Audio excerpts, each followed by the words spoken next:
Christmas at Red Butte by L.M. Montgomery, Part 4. "Good evening, Miss Theodora," said Mr. Benson briskly. "What can I do for you?" "I'm afraid I'm not a very welcome sort of customer, Mr. Benson," said Theodora with an uncertain smile.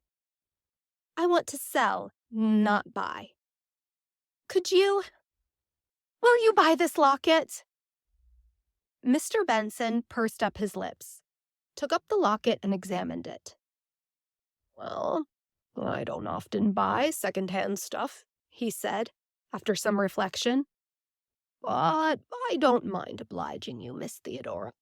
I'll give you $4 for this trinket." Theodora knew the locket had cost a great deal more than that. But $4 would get what she wanted, and she dared not ask for more. In a few minutes, the locket was in Mr. Benson's possession, and Theodora, with 4 crisp new bills in her purse, was hurrying to the toy store. Half an hour later, she was on her way back to Red Butte with as many parcels as she could carry. Jimmy's skates, 2 lovely dolls for the twins, packages of nuts and candy, and a nice plump turkey. Theodora beguiled her lonely tramp by picturing the children's joy in the morning. About a quarter of a mile past Mr. Lurgan's house, the trail curved suddenly about a bluff of poplars. As Theodora rounded the turn, she halted in amazement.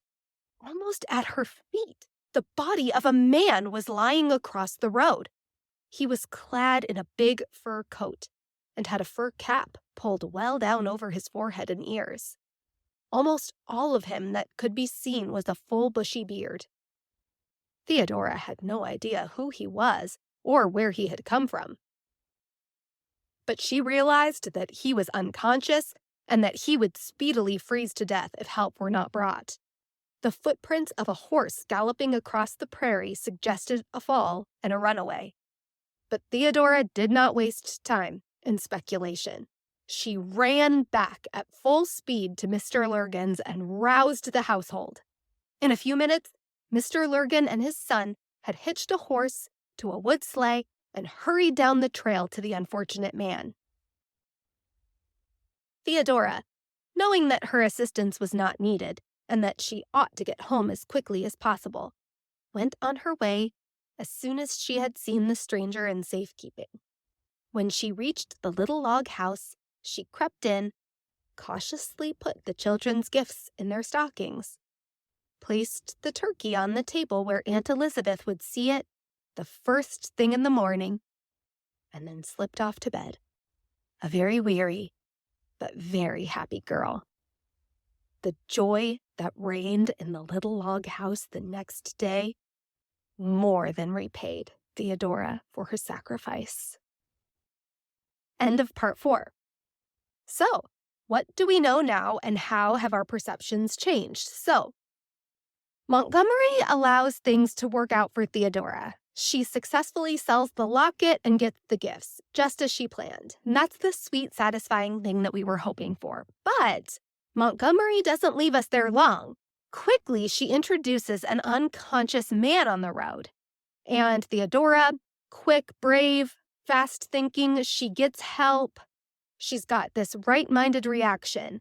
And it's no surprise to us as readers, given what we already know about her, that she would help this man, that she's not the kind of girl that falls into a dead faint.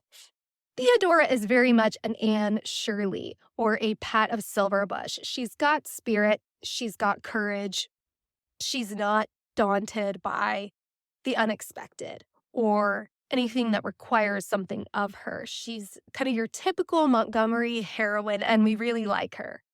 So, what are we curious about now? Well, the last line in this section, the joy that reigned in that little log house the next day more than repaid Theodora for her sacrifice, that tells us that everything worked out fine in terms of Christmas morning. So, everything went as Theodora had planned. She got the locket sold. She was able to purchase presents. There was no problem there. and she got home in time to arrange everything for a beautiful Christmas morning. So the only question mark that's left is this man. He's obviously significant. Montgomery wouldn't just club a guy over the head and have him fall from his horse, and leave him there for us to not know what happens later. So who is he? Why was he left on the road? So where do we think is the story headed now? Anything could happen, really. So does anything that's happened so far in the story point you in any way toward the identity of the man? Now, this is an L.M. Montgomery story. We know that this isn't going to be a super sad, crazy story with some type of weird, deranged, sad plot twist. So I am expecting something happy. Now, that might not be, but I think that there is more joy in store for Theodora, not just the joy of giving a gift, like we were talking about before, a material gift, but I think that a gift of God is in store. So that's my prediction. We will see what happens tomorrow with the conclusion of our story on day 5. See you then.